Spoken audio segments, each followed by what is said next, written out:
Hi, and welcome to Day 5 of my 30-30 Challenge, Reflections on Online Learning. 30 videos of 30 days with tips to help make online learning a little bit better. Please hit the subscribe button down below, and don't forget to download our free ebook, The ABCs of Online Learning.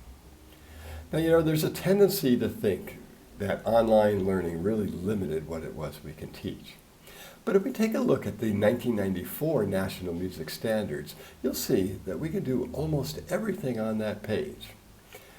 But that almost, with others, is a big one, because it means that it pretty much rules out ensemble playing, which is a big part of your program.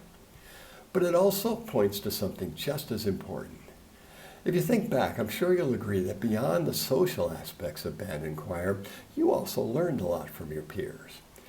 And to be honest, you probably enjoyed it a little more. This informal learning is one of the key things that's missing from online learning.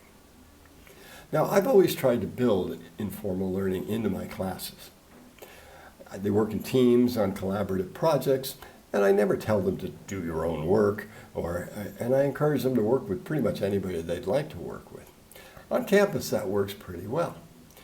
But when we moved online, my first concern was that I stay connected with my students. And so I started creating videos every morning, greeting them.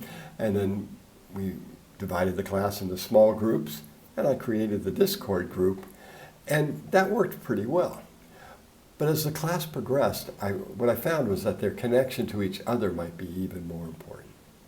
They were pretty isolated, and as we were locked down really hard, and so I gave them plenty of space in the live classes to interact and help each other. And the Discord group was great for this, as it was something they already used socially. And so while I used it for office hours, they used it when I wasn't there. Now, when you're dealing with younger kids, more supervision is going to be required. And there's a tendency to kind of panic and think that about learning loss, and can we just put that one away, and think that we had to be on task all the time. But providing space during the day where students get together more or less unsupervised is just as important. Informal activities like listening and sharing music with no intended outcomes can be a way for them to connect.